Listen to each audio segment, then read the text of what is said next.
उसके सामने बैठी माहीन की आंखों में आंसू की बजाय गोया लहू टपक रहा था। उसका दिल फटने को था। मैं तुम्हें कभी माफ नहीं करूंगी आरफा, तुम माफी के लिए तरसती रहोगी, लेकिन मैं तुम्हें माफ नहीं करूंगी। तुमने मेरी हंसती मुस्कुराती जिंदगी उजाड़ दी। तुम्हारे यकीन ने मेरी मोहब्बत को बेयकीन बना दिया, मुझसे मेरी खुशियों को दूर कर दिया। मेरे जुरेस को मुझसे छीन लिया। वो मेरे सामने रोता रहा, गिड़गिड़ाता रहा, मुझे यकीन दिलाने के लिए कस्में खाता रहा, लेकिन मैंने तुम पे एतबार करके उसे 20 साल बेयकीनी में गुजारने पे मजबूर कर दिया। वो मुझसे, मेरी बच्ची से दूर, 7 समंदर पार, तन्हाई के हजार सहता रहा। जवानी के हसीन तरीन 20 साल उसने हमसे दूर, अपने मुल्क से दूर रहकर गुजार दिए। कितनी जालिम हो तुम आरफा। मेरा ही घर मिला था तुम्हें उजाड़ने के लिए। क्या बिगाड़ा था मैंने तुम्हारा? तुम जैसी औरत के नाम पे धब्बा है। कभी माफ नहीं करूंगी मैं तुम्हें, और यकीनन मेरा अल्लाह भी तुम्हें माफ नहीं करेगा। माहीन उसे नफरत आमेज निगाहों से देखती, उस पे जहर उगलती उठ खड़ी हुई। माहीन, खुदा के लिए ऐसे मत करो माही, प्लीज मुझे माफ कर दो। आरफा रोते हुए बिलख रही थी, इल्तिजाएं कर रही थी, लेकिन माहीन उसकी इल्तिजाओं को अपने पैर तले रोनते हुए कमरे से बाहर निकल गई। उसके कदम निहायत तेजी से अपनी जानिब की गाड़ी की जानिब उठ रहे थे। उसका बस नहीं चल रहा था कि वो उठकर घर पहुंच जाए। एक लम्हा अब उसे 20 सदियों जैसा लग रहा था। वो जल्द से जल्द घर पहुंचना चाहती थी। वो एक लम्हा भी जाया किए बगैर जुरेस के कदमों में गिर जाना चाहती थी, हाथ जोड़कर उससे माफी मांगना चाहती थी, और उस कोशिश में वो कितनी रैश ड्राइविंग करके घर पहुंची थी खुद उसे भी खबर ना थी। पोर्च में गाड़ी रोकते ही वो तकरीबन दौड़ते हुए अंदर आई और गेस्ट रूम की जानिब बढ़ी थी। उसने अजरत में बंद दरवाज़ा बजाया था। चंद लम्हों के बाद उसने दूसरी बार दरवाज़ा बजाया, फिर तीसरी बार और फिर चौथी बार उसने दरवाज़ा धकेल दिया था। अगले ही लम्हे कमरा खुल गया था, लेकिन कमरा खाली था। वो दीवाना वार अंदर आई थी और बाथरूम की जानिब बढ़ी थी। बाथरूम भी खाली था। इसी असना में आया भी वहाँ आई थी। वो शायद दरवाज़ा पीटने की आवाज़ सुनकर आई थी। जुरेस कहाँ है? आया भी उसने डूबते दिल के साथ निहायत बेकरारी से पूछा। वो तो उसी वक्त चले गए थे जब तुम घर से निकली थी। आया भी के बताने पे गोया किसी ने उसके जिस्म से जान निकाल ली थी। कहाँ गया है? उसे अपनी आवाज़ किसी कतार से आती सुनाई दी थी। पता नहीं मेरी बच्ची, तुम्हारे जाते ही उन्होंने अपना सामान पैक किया, टैक्सी मंगवाई और चल दिए। मैंने उससे पूछा तो मेरे हाथ में ये कागज़ थमा गए कि तुम्हें दे दूं। आया बी ने हाथ में पकड़ा कागज़ माहीन को दिया और कमरे से बाहर निकल गई। माहीन कांपते हाथों से खत खोले गोया बेड पे गिर गई थी। छोड़ दिया वो रास्ता जिस रास्ते से तुम थे गुजरे, तोड़ दिया वो आईना जिस आईने में तेरा अक्स दिखे। मैं शहर में तेरा था गैरों सा, मुझे अपना कोई ना मिला। तेरे लम्हों से, मेरे जख्मों से अब तो मैं दूर चला, रुख ना किया उन गलियों का जिन गलियों में तेरी बातें हों। मैं था मुसाफिर राह का तेरी, तुझ तक था मेरा दायरा। मैं कभी था महवर तेरा, खाना बदोश मैं अब ठहरा। छूता नहीं उन फूलों को जिन फूलों में तेरी खुशबू हो। रूठ गया उन ख्वाबों से जिन ख्वाबों में तेरा भी ख्वाब भी हो। कुछ भी ना पाया मैंने सफ़र में, होके सफ़र का मैं रह गया। कागज़ का वो सादा घर था, भीगती बारिश में बह गया। देखूं नहीं इस चांदनी को जिसमें हो तेरी परछाई। दूर रहूं मैं उन हवाओं से जो हवा तुझे छूकर भी ना आई हो। छोड़ दिया वो रास्ता जिस रास्ते से तुम थे गुजरे। माहीन, मैं वापस जा रहा हूँ तुम्हारी ज़िंदगी से हमेशा हमेशा के लिए। माहीन ने भीगी आंखों और कांपते लबों से आखिरी बेरबत सा जुमला पढ़ा था, और फिर वो कागज़ का टुकड़ा उसके हाथों से गिर गया था और वो फूट फूट कर रो दी थी। माही, प्लीज़ ऐसा मत बोलो, तुम्हारी एतबारी मुझे मार डालेगी। जुरेस की इल्तिजा उसके कानों में गूंजी। तुम एक धोखेबाज शख्स हो, दूसरों की आंखों में धूल झोंकने वाले, मोहब्बत की मट्टी प्लीट करने वाले। अगले ही लम्हे माहीन की बेहिसी ने उसे और शिद्दत से रोने पर मजबूर कर दिया था। वह खुद मेरी गवाही देगा, अब मैं तुम्हें यकीन दिलाने की कोशिश नहीं करूँगा। उसका हतमी अंदाज उसे नदामत के कटहरे में खड़ा किए हुए था। मैंने हमेशा तुमसे सच्ची मोहब्बत की है, सच्चे दिल से तुम्हें चाहा है। फिर तुमने क्यों अपने भरोसे को मस्मार किया? क्यों तुमने मेरी बात पे यकीन नहीं किया? माही, जुरेस के शिकवे उसे छलनी कर रहे थे। फातन वो दीवाना वार अपनी नशिस्त से उठी थी। वो अनुज से जुरेज के बारे में दरियाफ्त करना चाहती थी, लेकिन कमरे से निकलते हुए सेंटर टेबल के नीचे गिरी हुई फाइल देखकर वो चंद लम्हे रुकी थी और न जाने किस एहसास के तहत उसने झुककर वो फाइल उठाई थी। वो फाइल कनाडा के एक मशहूर अस्पताल की थी। बेजान हाथों से माही ने वो फाइल खोली थी। फाइल में बहुत से कागजात थे, सब पे एक ही डॉक्टर का नाम दर्ज था। नीचे लिखा मरीज का नाम पढ़कर उसका दिल तेजी से धड़का था। फाइल में मिस्टर जुरेज अफंदी और फिर इन कागजात पे कई रेगुलर टैबलेट्स के नाम दर्ज थे। बहुत से दिमागी टेस्टों की रिपोर्ट्स भी फाइल में चिपकाई थी। उसकी बेचैन निगाहें एक हौलनाक इंकशाफ पे जम गई थी। जुरेज को ब्रेन ट्यूमर था और वो भी आखिरी स्टेज पे। माहीन को लगा था जैसे आसमान उसके सर पे आ गिरा था और वो ज़मीन में धंसती चली जा रही थी। परी अंजक के साथ घर किस तरह पहुंची थी, किस हालत और कैफियत में पहुंची थी, इसकी खबर शायद खुद परी को भी नहीं थी। कमरे में आते ही वो बेड पे गिरी हिचकियों से रोने लगी थी। इसका यूं ज़ारों की तार रोना तड़पना अंजक को सख्त तकलीफ में मुब्तला कर रहा था। परी खुदा के लिए कुछ बताएं तो सही, आप इस तरह से क्यों रो रही हैं? समीर साहब की तरफ से खैरियत तो है? वो परेशान सा मजबूरन उसका कंधा हिलाते हुए बोला तो परी ने सुजही लाल आंखों से उसे देखा जो उसका कुछ नहीं था, मगर उसके चेहरे पे परी के लिए फिक्रमंदी दर्ज थी, बेचैनी दर्ज थी, बेबसी और तकलीफ दर्ज थी।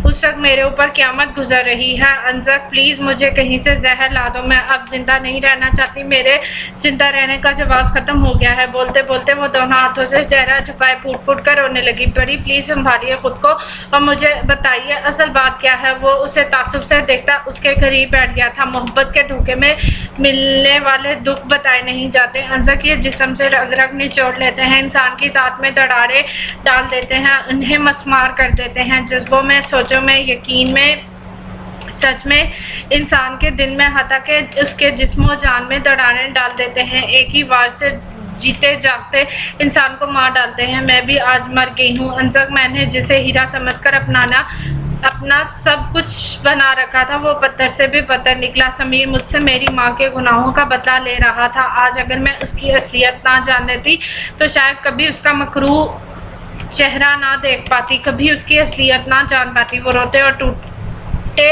बिखरे लहजे में उसे बता रही थी और उसके करीब बैठा अंजक उसके बेपयां दुख पे अंदर ही अंदर टूट रहा था। और फिर बेइख्तियार ही उसने परी के हाथों को थाम लिया था। परी आप बिल्कुल ठीक कह रही हैं, धोखा इंसान को जीते जी मार डालता है, लेकिन जो ताल्लुक इंतकाम लेने के लिए जोड़े जाते हैं उन्हें कुदरत बहुत जल्द मंजरे आम पे ले आती है, ताकि हम जिंदगी को इस वक्त जीना सीखें जब जिंदगी हमें हमारे प्यारों, हमारे चाहने वालों के जरिए मार रही होती है।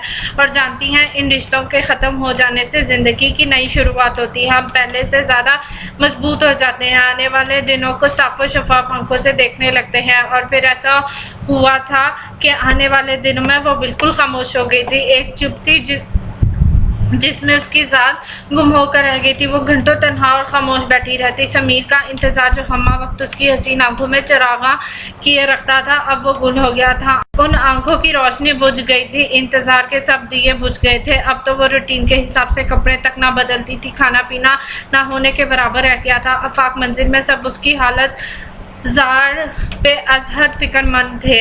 अंजक ऑफिस से कमरे में आया तो वो खिड़की में खड़ी थी। अंजक ने सलाम किया लेकिन उसने जवाब नहीं दिया था। वो इस पे एक गहरी निगाह डालकर आगे बढ़ गया और फिर अंजक ने अलमारी से अपने कपड़े निकाले थे और वॉशरूम में घुस गया। थोड़ी देर के बाद वो चेंज करके सोफे पे आ बैठा था। वो मुसलसल इसी एंगल से खिड़की में खड़ी थी। मिस परी, अंजक ने उसे आवाज़ दी थी, लेकिन ना जाने वो किस जहां में पहुंची हुई थी। अंजक फिक्रमंदी से सोफे से उठकर उसके पास गया था। परी प्लीज़ बैठ जाइए, कितनी देर से आप यूं ही खड़ी हैं? अंजक ने झिझकते हुए उसके कंधे पर हाथ रखा था और वो खाली नज़रों से अंजक को देखती करीब रखी चेयर पर बैठ गई थी। परी आपको इस हालत में देखना मेरे लिए बहुत तकलीफ दे है। अंजक इसके मुकाबले बैठते तासुब से बोला था। क्यों अंजक? सिर्फ एक कागज़ के टुकड़े पर साइन ही तो किए हैं हमने, और तो कोई रिश्ता नहीं है हमारे बीच। फिर क्यों तकलीफ़ बन रही हूँ मैं तुम्हारे लिए? उसकी आंखों में, उसके लहजे में वीरानी थी। कुछ रिश्तों के नाम नहीं होते मिस परी, वो दिल की धड़कनों के साथ ही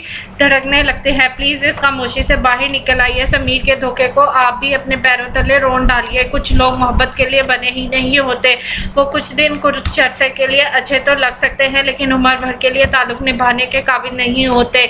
समीर का ताल्लुक भी शायद इन्हीं लोगों में से था जो उम्र भर के लिए नहीं था। अंजक जब दर्द हद से बढ़ जाता है ना, फिर इंसान रोता नहीं है, खामोश हो जाता है। मैं भी दर्द की इस खामोशी की लपेट में आ चुकी हूँ। समीर ने मेरे साथ बहुत बुरा किया है, मैं उसे माफ़ नहीं करूँगी। मेरी मोहब्बत ने बड़ा जुल्म किया है मेरे साथ, मैं दो कौड़ी की होकर रह गई हूँ। अंजक रेजा रेजा कर दिया समीर ने मुझे। मैंने अपना घर बनाने के लिए क्या नहीं किया, मगर इस कोशिश ने मुझे कहीं का नहीं छोड़ा। मैं सोच भी नहीं सकती थी समीर मुझे इन गुनाहों की सज़ा देगा जो मैंने कभी किए ही नहीं। वो भीगे लहजे में बोल रही थी, परी प्लीज़ अल्लाह की ज़ात पे भरोसा रखें, इस यकीन के साथ कि एक ना एक दिन नाहक जुल्म करने वालों से हिसाब ज़रूर लिया जाएगा। अपना मामला अल्लाह के सुपुर्द कर दीजिए। काश अंतक मैं तुम्हें बता सकती मोहब्बत में धोखा खाने और फना होने की अजियत क्या होती है। कुछ दुख लफ्ज़ों में नहीं बताए जा सकते, इन्हें अल्लाह जानता है या इंसान का सहने वाला दिल। मैं समझ सकता हूँ परी, और इस हकीकत से भी बखूबी वाकिफ़ हूँ कि अभी मेरी दिली तसल्ली और हौसले से आपकी तसल्ली होगी ना हौसला आएगा। लेकिन एक बात याद रखिएगा, हर अजियत की एक मुय्यना मुद्दत होती है जिसके गुजर जाने के बाद ना तो दर्द की शिद्दत पहले जैसी रहती है और ना उसे सहने वाला इंसान वैसा रहता है। वक्त गुजरने के साथ साथ आप भी इस दर्द को भूल जाएंगी। अंजक उसके कंधे पे थपकी देकर उठ गया था। परी की जहनी हालत इस वक्त अबतर थी, जख्म ताज़ा था। उसने मोहब्बत के नाम पे धोखा खाया था, इसका दबाव टूटा था। दोबारा यकीन के सफ़र पे गामज़न होने के लिए कुछ अरसा दरकार था। अगले दिन वो इसी तरह यासियत की तस्वीर बनी कमरे में निढाल सी लेटी हुई थी जब सितारा ने उसे कमरे में आकर बताया था, परी तुम्हारा कज़न आया है और अपना नाम समीर बता रहा है। मैंने उसे ड्राइंग रूम में बिठाया है, तुम आकर उसे मिल लो, मैं तब तक तुम दोनों के लिए चाय बनाती हूँ। सितारा से इत्तला देकर जिस तरह आई थी उसी तरह वापस चली गई। समीर का नाम सुनते ही परी के दिमाग की रगें फूल गई थी। अगले ही लम्हे परी तनफन करती ड्राइंग रूम पहुंची। थैंक गॉड तुम्हारी शक्ल तो देखना नसीब हुई। समीर उसे देखते ही अपनी नस्जिश से उठा था और मोहब्बत से उसके करीब आया था। मैं इतने दिन से तुम्हें कॉल्स कर रहा था तो तुम फ़ोन क्यों नहीं उठा रही थी, और फिर तुमने अपना नंबर ही बंद कर दिया, क्या बात है परी जान, इतनी खफा हूँ मुझसे। समीर ने नहायत लगावट से उसके शानों पे हाथ रखते हुए पूछा था, लेकिन अगले ही लम्हे परी ने उसके हाथ झटक दिए थे। मत कहो मुझे परी जान, क्योंकि किसी को जान से मार देने के बाद ये सब जेब नहीं देता समीर। मैंने तुम जैसा मकार और मुनाफिक शख्स आज तक नहीं देखा। तुम्हें मुझसे इंतकाम ही लेना था तो मुझे जहर देकर मार डालते, मेरे जिस्म के टुकड़े टुकड़े कर डालते, मुझे किसी बुलंदो बाला इमारत से धक्का दे डालते, लेकिन मेरे दिल के, मेरी रूह के, मेरे एतबार के, मेरी मोहब्बत के, मेरे यकीन के टुकड़े दो ना करते। परी की आंखें आंसुओं से भर गई थी। उसकी आंखों में, उसके लहजे में सब कुछ टूट जाने का दुख बो रहा था, सब कुछ खो जाने की तड़प थी। ये तुम क्या कह रही हो परी, मैंने ऐसा कुछ नहीं किया। समीर नहायत बेयकीनी से एक बार फिर उसके करीब आया था, लेकिन अब परी खुद चंद कदम पीछे हट गई थी। अपने गिरेबान में झांको समीर और खुद से पूछो कि तुमने मेरे साथ क्या किया है। तुम्हें तुम्हारे सवाल का जवाब मिल जाएगा, और जब तुम्हें जवाब मिल जाएगा ना, उस दिन तुम सुकून की नींदों को तरसोगे। खुदा की लाठी बहुत बेवाज होती है समीर, तुमने मेरी जिंदगी को तमाशा बनाया है, मेरी जिंदगी से खेलते हो रहे तुम। याद रखना एक दिन तुम खुद तमाशा बनोगे। परी की आंखें लाल अंगारा हो रही थी। इसके लहजे में इतना यकीन था कि समीर को खौफ आने लगा। इसके अंदर का दुख इसके लबों पे तड़प रहा था। मेरी वो बददुआएं जो कि मैंने तुम्हें बोलकर नहीं दी, वो तुम्हें हमेशा डराती रहेंगी, तुम्हारा पीछा करती रहेंगी। परी प्लीज़ एक बार मेरी बात तो सुन लो।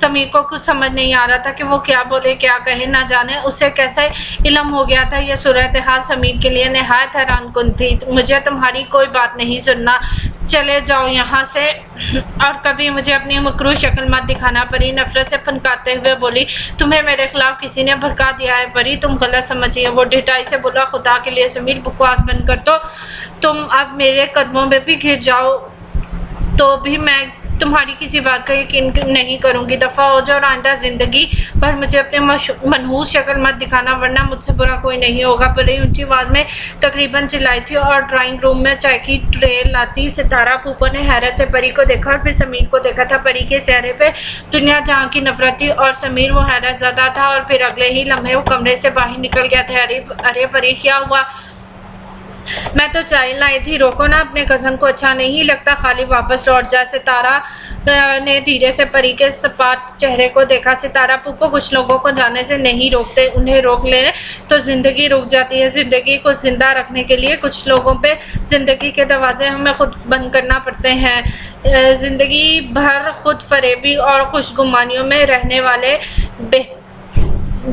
से बेहतर है कि इंसान एक ही बार खुद को झुलसती हुई हकीकत के रूबरू कर ले। परी अपना जुमला मुकम्मल करने के बाद रुकी नहीं थी। सितारा हैरत से उसे कमरे से निकलते देखती रह गई थी। कोमल को माइयों बिठा दिया गया था। रात रोजाना ढोलक पे गीत गाए जाते थे। मोहल्ले की औरतें आती, खूब रौनक जमती, लेकिन परी किसी कोने में गायब दिमागी से बैठी तालियां बजाने की कोशिश करती रहती। वो अंदर से किसी बुलंदो बाला इमारत की तरह जमीन बोस हो गई थी। वो सारी कश्तियां चलाकर समीर के लिए घर छोड़कर आई थी। इसके लिए परी ने हर सुख और आसाइश को ठोकर मार दी थी। ना जाने अनजाने में अपने वालिदैन का दिल दुखाया था और इसी शख्स ने परी को बेघर कर दिया था, इसे अंदर से किरची किरची कर दिया था। ऐसे वक्त में अगर अंजक और उसकी फैमिली परी के साथ ना होती तो शायद खुद को वो ख़त्म कर डालती। ऐसा कोई दिन ना गुजरता जब अंजक उसे तसल्ली ना देता, उसका दुख कम करने की कोशिश ना करता। ढोलक की महफिल खत्म हो गई थी। वो कमरे में जाने की बजाय बहुत दिनों के बाद दादी के कमरे में आई थी। इसे देखते ही बेजी ने वालेहाना अंदाज में इसके लिए अपने बाजू फैलाए थे। मैं सके मैं वारी जाऊँ, आज बड़े दिनों बाद मेरी शहजादी मेरे गरीब खाने विच आई है। दादी, आप इसे गरीब खाना मत कहें, दुनिया जहाँ का सुकून मिलता है मुझे यहाँ आकर। वो धीरे से उनके पास बैठते हुए बोली तो बेजी ने उसे खुद से लिपटा लिया। मेरी बच्ची, क्या हो गया है तुझे? ये वीरान चेहरा देखकर मेरा दिल सड़ता है। ऐसा केड़ा गम है जो तुझे अंदर अंदर खा रहा है? उनके अंदाज में निहायत फिक्रमंदी थी। बस दादी, दिल को कुछ हो गया है, हर रिश्ते से एतबार उठ गया है, सारी दुनिया से दिलो चाट हो गया है। दिल चाहता है किसी घने जंगल में जाकर खुद को गुम कर आऊं और कभी किसी को ना मिलूं। बोलते बोलते परी का लहजा भीग गया था। ना मेरी बच्ची, ऐसे दिल को नहीं मारते, अभी तो तेरे हंसने खेड़ने के दिन है। नई नवेली वोटी है तो अल्लाह तेरा सुहाग को सलामत रखे, तुझे दुनिया जहाँ की खुशियाँ नसीब करे। अंजक भी तेरी चुप से फिक्रमंद रहता है। दादी नहायत तफक्कुर से बोल रही थी। दादी, कुछ दुख ऐसे होते हैं जिनके इजहार मुमकिन नहीं होते। शायद मैं भी आपको वो दुख कभी ना बता पाऊँ जो मेरे अंदर पिनप रहा है। दुख परी के लहजे से बोल रहा था। तू फिक्र ना कर मेरी जान, मैं खुद तेरी माँ के पास जाऊंगी, उसे मनाऊंगी, तेरी तरफ से उसके आगे हाथ जोड़कर माफ़ी मांगूंगी, उसे राज़ी करूंगी और तुझे इससे मिलवाऊंगी, फिर सब ठीक हो जाएगा इंशाल्लाह। दादी ने उसका माथा चूमते हुए कहा तो उसकी आंखों में आंसू आ गए। कितने बेलौस लोग थे आफाक मंजिल के मकीन, कितनी फिक्र करते थे उसकी। देख तो ज़रा, इतने सोने वालों का तुमने क्या हशर कर लिया है। कल मैं तेरे सर में तेल लगाऊंगी। दादी ने उसके खुश होते बालों में हाथ फेरा। दादी, मैंने कभी ऑयल नहीं लगाया बालों में, वो धीरे से बोली। तो कोई गल नहीं, मैं लगाऊंगी, तू देखना कैसा सुकून मिलेगा तुझे। दादी अब धीरे धीरे उसके बालों को सहलाने लगी थी। दादी, मुझे तो अभी से लग रहा है जैसे मेरे दिमाग से बरसों की थकन उतरी हो। परी की आंखें बंद होने लगी थी। दादी मुस्कुराई। आज ही सो जा मेरे पास। क्या वाकई दादी बच्चों की तरह खुश हुई? तो दादी ने मुस्कुराते हुए इस बात में सर हिलाया और फिर वो मुस्कुराती उनके साथ ही लेट गई। थोड़ी देर पहले दिल पे छाई आसियत एकदम ख़त्म हो गई थी। अगले दिन अंजक ऑफिस जाने के लिए तैयार हो रहा था जब वो कमरे में आई। अस्सलाम वालेकुम। अंजक ने आईने में से उसे देखा और सलाम किया। वालेकुम अस्सलाम। वो कुछ उलझी सी सोफे पे बैठ गई। कैसी तबीयत है अब आपकी? वो घड़ी उठाते हुए पलटा। जिंदा हूँ, मुख्तसर जवाब। समीद साहब ने दोबारा रब्ता नहीं किया आपसे? वो करीबी चेयर पे बैठा। इसके रब्ता करने न करने से अब कोई फ़र्क नहीं पड़ता मुझे। ताल्लुक और मोहब्बतें जब फना हो जाए तो सब खत्म हो जाता है। मैंने भी समीर नामी दरवाज़ा खुद पे बंद कर दिया है। अब तो यूँ लगता है जैसे इससे नफरत का जज्बा भी निभा नहीं पाऊंगी। उसकी बात पे अंजक ने एक तवील सांस लिया था। सच कहती हैं आप, जिनसे मोहब्बत रही हो उनसे फिर नफरत भी नहीं हो सकती। जब वो लोग दिल से निकलते हैं तो उनके दिल में कोई जज्बा रहता ही नहीं, ना मोहब्बत, ना नफरत, ना जिद, ना एहतराम। अंजक की बात से परी ने फिर इत्तफाक किया और इस बात में सर हिलाया था। बिल्कुल सच कहा तुमने अंजक। अच्छा छोड़ो अब इस टॉपिक को, मैं ऑफिस के लिए निकलता हूँ, देर हो रही है, आप अपना ख्याल रखिएगा। अंजक ने अपनी नशिश से उठा। मुझे तुमसे कुछ कहना है अंजक, परी ने झिझक कर कहा। जी फरमाइए। वो रुक गया और जवाब तलब नजर से उसे देखने लगा। मेरा अब यहाँ रहने का कोई जवाब नहीं बनता। मगर वो बोलते बोलते रुकी। जब तक मॉम मुझे माफ़ नहीं कर देती मुझे घर में मुझे तुम्हारे घर में रहना होगा, फिर जब चाहे तो मुझे तलाक दे देना। फिलहाल मेरे पास कहीं जाने की कोई जगह नहीं है। मिमी और मारूफ के घर में रहना नहीं चाहती। महबूब नज़रें चुराती शर्मिंदगी से बोल रही थी। वो जवाबन चंद लम्हे उसे बगौर देखता रहा और फिर चंद कदम आगे बढ़ा, उसके मुकाबिल आया। और अगर मैं आपको यहाँ से कभी ना जाने ही ना दूँ तो उसकी बात पे परीक ने नहायत चौंक कर अपना झुका सर उठाया था। क्या मतलब है तुम्हारा अंजक? मैं गुज़श्ता कई दिनों से सोच रहा हूँ और इस नतीजे पे पहुँचा हूँ कि कभी कभी दिल की बात साफ साफ बता देनी चाहिए, क्योंकि बता देने से फैसले हुआ करते हैं और ना बताने से फासले। मैं कुछ समझी नहीं। वो हैरत और बेयकीनी से अंजक को देख रही थी, जिसके चेहरे पे किसी गहरे राज की मानंद दफन मोहब्बत इजहार का रास्ता ढूंढ रही थी। परी, मैं नहीं जानता मोहब्बतों के इजहार किन लफ्ज़ों में अदा किए जाते हैं। किसी का दिल जीतने के लिए मुकाबिल के मेयार पे कैसे पूरा उतरा जा सकता है। मुझे सिर्फ ये मालूम है कि आपकी आरजू अब मेरी जुस्तजू बनती जा रही है। मेरी आंखें आपके सपने देखने लगी हैं। मेरे होंठों पे आपका नाम मचलने लगा है। मेरे दिल की धड़कन आपके बगैर महाल रहने लगी हैं। आपके यहाँ से जाने का ख्याल मेरा सांस रोकने लगता है। हालांकि मैं जानता हूँ कि मैं ना आपकी पसंद ना मोहब्बत, सिर्फ और सिर्फ मजबूरी में बांधा क्या एक मजबूर सा रिश्ता। प्लीज़ इस रिश्ते को इसका असल और शरई नाम दे दीजिए। मेरे दिल के सारे दरवाजे तोड़कर धन्ना देकर बैठ गई हैं आप। वो मुजस्सिम मोहब्बत के रूप में इसके मुकाबिल खड़ा, इसके कंधों पे हाथ रखे वो सब कह रहा था जो उसे कई दिनों से बेचैन कर रहा था। परी की आंखें झिलमिला गई थी। अंजक, तुम एक बेहतरीन इंसान हो। तुम्हारी शराफत और खलूस ने मेरे दिल में तुम्हारा एक खास मकाम बना रखा है, लेकिन अभी मेरे दिल को समीर के धोखे और फरेब ने जख्मों से चूर कर रखा है।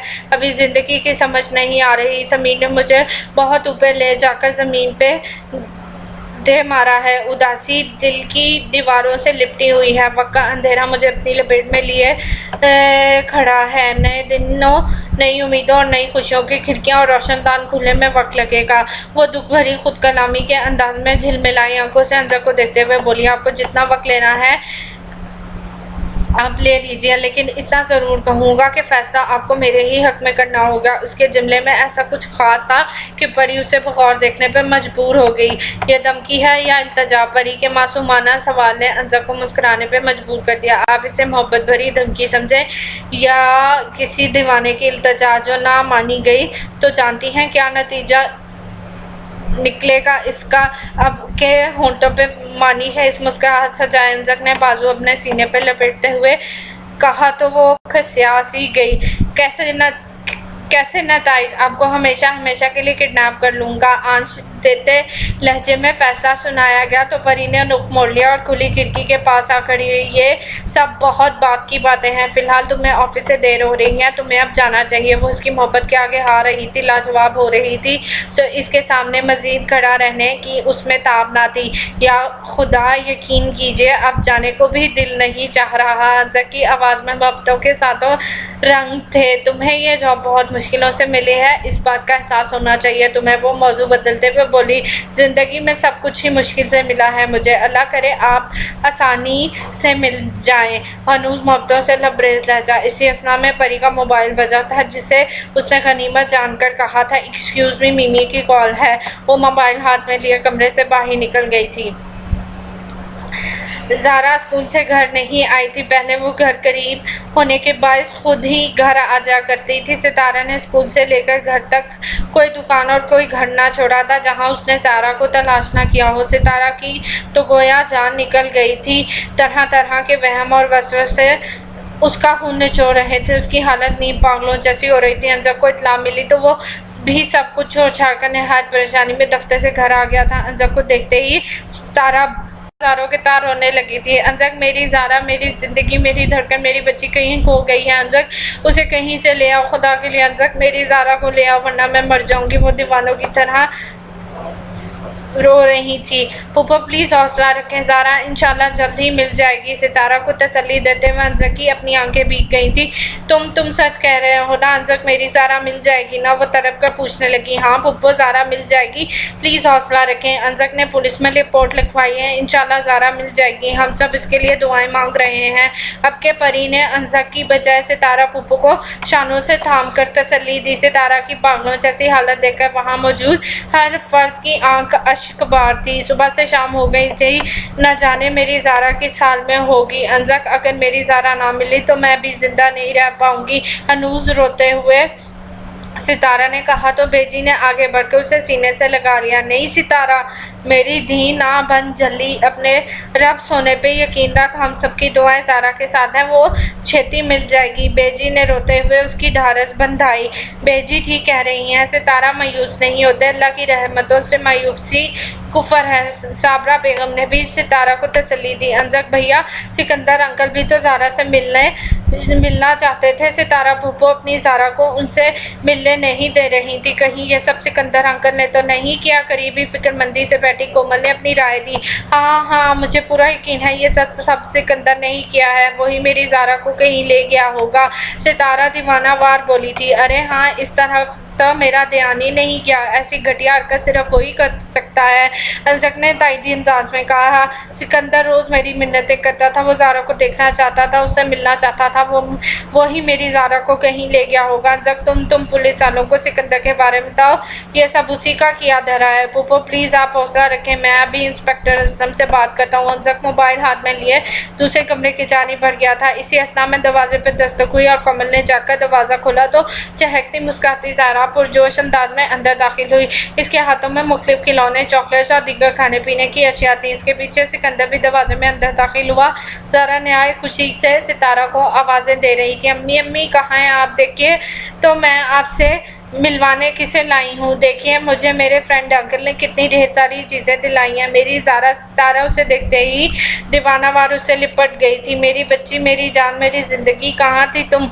जानती हो हम सब कितने परेशान हो रहे थे। सितारा उसे वालेहाना चूमते और प्यार करते हुए बोली। मान उसके अकब में खड़े सिकंदर पर उसकी नज़र पड़ी थी और वो नहायत गुस्से में ज़ारा को छोड़कर सिकंदर की जानिब लपकी। तुम इतने घटिया और कंजर्व हो सकते हो, इसका अंदाज़ा नहीं था। मुझे क्यों लेकर गए थे मेरी बेटी को? ज़ारा मेरी भी बेटी है, हक है मेरा उस पर अपनी औलाद से मिलने की। तुम क्या दुनिया की कोई अदालत मुझ पर पाबंदी नहीं लगा सकती? सिकंदर की बात सुनकर इससे पहले कि सितारा उसका गिरबान पकड़कर पूछती कि इतने सारे साल तुम्हें ज़ारा की याद क्यों ना आई, ज़ारा ने सितारा के करीब आकर उसे बताया।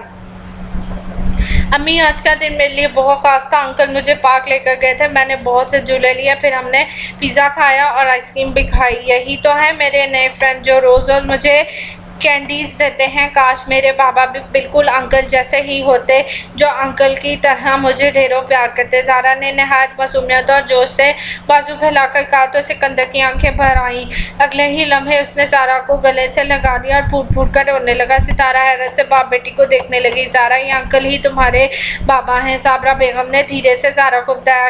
क्या आप सच कह रही हैं? खुशी और बेयकीनी से ज़ारा की आंखें रोशन हो गई थी, उसके होंठ मुस्कुरा रहे थे और चेहरा खिल उठा था। हाँ ज़ारा, साबरा ने इस बात में सर हिलाया था। उसे फिर भी यकीन नहीं आया तो वो गुमसुम सी सितारा को झंझोड़ने लगी। अम्मी बताए ना, आनी सच कह रही हैं क्या? सिकंदर अंकल मेरे बाबा हैं। वो उम्मीदों बीम में डोलती सितारा से मुखातिब थी। सितारा ने अपनी मासूम बच्ची के चेहरे खुशियों के हजारों रंग देखते हुए आहिस्तगी से एतराफ़ किया। हाँ ज़ारा, सिकंदर अंकल ही तुम्हारे बाबा हैं। इस एतराफ़ पे ज़ारा का बस नहीं चल रहा था कि वो अपनी खुशी का इज़हार किस तरह करे, सो वो दोबारा सिकंदर से लिपट गई थी। मैं अब अपने बाबा को कहीं नहीं जाने दूंगी। अक्सर फ़ोन से फारिग होकर कमरे से निकला तो सिकंदर को देखते वो गुस्से में सिकंदर की जानिब बढ़ा, लेकिन परी ने उसे रोक दिया था। मुल्क के सबसे महंगे हॉस्पिटल से राज कराने के बावजूद आरफा बेगम की तबीयत संभलने की बजाय बिगड़ रही थी। नहायत तकलीफदेह बीमारी और मुसलसल तन्हाई ने उन्हें जहनी मरीज बना दिया था। वक्त उन्हें वो सब कुछ लौटा रहा था जो उन्होंने कभी अपनी खुदगर्जी, लालच और बेहिसी में रकम किया था। उन्हें शिद्दत से यह एहसास तंग कर रहा था कि उन्होंने सारी जिंदगियां मुख्तलिफ लोगों रिश्तों को किस कदर अजियत से दो-चार किया था, जिसकी सज़ा उन्हें बुढ़ापे की दहलीज पे यूँ मिल रही थी। मोहब्बत की तलाश में 3 मर्दों को आजमाया, उनके घर वालों को जलीलो ख्वार किया, अपनी इकलौती बेटी की अपनी ऐश पसंद तबीयत के बायस हमेशा खुद से दूर रखा। परी मरहूमियों और तन्हाइयों में पलती रही। आज आरफा बेगम अपने आलीशान बंगले में तन्हाई की ज़िंदगी बसर कर रही थी। बैठे बैठे रोने लगती थी, कभी हाथ जोड़कर अल्लाह से माफ़ी मांगने लगती थी, कभी परी के लिए तड़पने लगती, कभी सारा बेगम और माहीन को याद करके रोती और उन्हें पुकारती, उनसे माफ़िया मांगती। ये मकाफाते मलदा बुरे अमाल दुनिया में ही सज़ा बन जाते हैं। इंसान न जाने क्यों तकब्बुर और गुरूर में ये हकीकत भूल जाता है कि जिसने रस्सी ढीली कर रखी है वो एक ना एक दिन उसे खींच भी सकता है।